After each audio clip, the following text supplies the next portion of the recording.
असलेल्या बेळगावच्या सुंदर रस्त्यांची खोदाई करून काही खासगी कंपन्या अक्षरशः वाट लावत आहेत। बेळगाव शहराच्या विस्ताराबरोबरच बेळगावला दुसऱ्या राजधानीचा दर्जा प्राप्त झाला आहे। शहरात विविध नागरी सुविधांसोबत मूलभूत सुविधाही येथील नागरिकांना प्राप्त होत आहेत। शहरातील रस्त्यांची निर्मिती शासनाच्या 100 कोटीच्या अनुदानातून केली जाते। शहरातील प्रमुख रस्ते मोठ्या विकसित शहरांप्रमाणे निर्माण करण्यात आले आहेत। मात्र काही खासगी कंपन्या आपल्या केबल घालण्यासाठी या रस्त्यांची खोदाई करीत आहेत। मनमानी कारभार चालवून या केबल घालताना पाण्याचे पाईपही तोडले जात आहेत। आधीच पाणी टंचाईने ग्रासलेल्या बेळगावच्या जनतेला पाण्याचे पाईप फुटल्याने आणखीनच पाणी समस्येला सामोरे जावे लागत आहे। मागील 3 वर्षापासून सुमारे 200 कोटी रुपये खर्च करून बेळगावात रस्ते तयार करण्यात आले आहेत। सरकारकडून या रस्त्यांसाठी अनुदान मिळते, तर या उलट बेळगाव महानगरपालिका या रस्त्यांची दुर्दशा करण्यासाठी खासगी कंपन्यांना परवानगी देते। या रस्ते खोदाई विरोधात अनेकांनी मनपा आयुक्तांकडे तक्रार दिली आहे, मात्र त्यांनीही याकडे दुर्लक्ष केले आहे। एरवी शहरात अनेक चांगले उपक्रम राबवणारे बेळगाव मनपाचे आयुक्त तोंड मिटून का गप्प बसले आहेत याचे सर्वांना आश्चर्य वाटत आहे। तक्रारीनंतर 2 दिवस काम बंद ठेवले गेले होते, मात्र पुन्हा नव्याने रस्ता खोदाईला सुरुवात करण्यात आली आहे। त्यांच्या विरुद्ध कारवाई करण्यासाठी कोणीही मनपा अधिकारी तयार नाहीत। रस्ता खोदून केबल घालण्याच्या परवानगीसाठी या खासगी कंपन्यांनी मनपा अधिकाऱ्यांचे खिसे गरम केले आहेत असा आरोप जनता करीत आहे। आजमनगर, सदाशिवनगर तसेच बेळगावच्या प्रमुख रस्त्यांची मशीनद्वारे खोदाई करून त्या ठिकाणी केबल घालण्यात येत आहे। याला अडवण्याऐवजी अधिकारी आपले तोंड मिटून बसले आहेत, तर लोकप्रतिनिधीही आपले तोंड उघडत नसल्याचे दिसून येत आहे।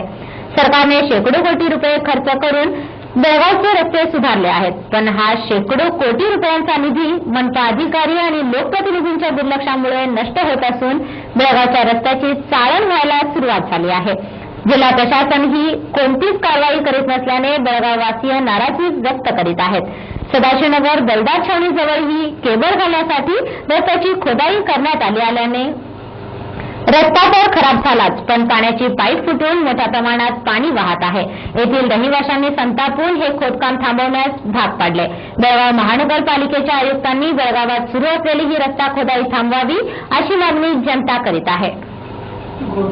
ಬೆಳಗಾವಿ ನಗರದಲ್ಲಿ ಸುಮಾರು ದಿವಸಗಳಿಂದ ಈ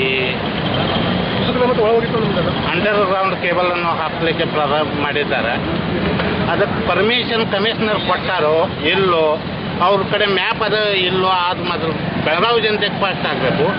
ನಿನ್ನೆ ಅಂತ ಅಜಮ್ನಗರದಲ್ಲಿ ಆಗಿತ್ತು, ಇವತ್ತು ನೋಡ್ರೆ ಸದಾಶಿವನಗರದಲ್ಲಿ ಮೇನ್ 24 ತಾಸು ನೀರು ಪೂರೈಸೋ ಲೈನನ್ನು ಜಲವಾಹಿನಿಯನ್ನು ಒಡೆದಿದ್ದಾರೆ। ಅದರಿಂದ ಸುಮಾರು ಒಂದು 10-15 ಮೀಟರ್ ರೋಡನ್ನು ಎಲ್ಲ ಹಾಳಾಗಿ ಹೋಗಿರುತ್ತೆ।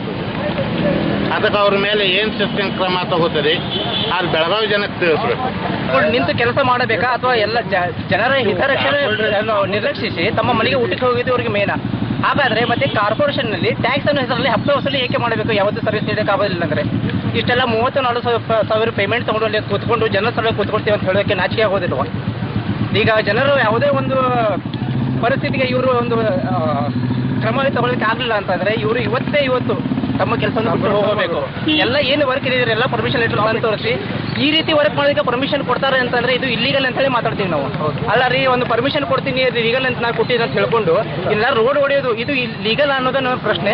ಮುಂದೆ ಬಂದು ಮಾತಾಡಲಿ। ಮತ್ತೆ ಇಲ್ಲೇ ಹಿಂದೆ ಜಲಮंडळी ऑफिस इದ್ದು ಕೂಡ एका युवकाचे अपहरण करून 80 लाख रुपयांची खंडणी मागणाऱ्या गुन्हेगारांना अटक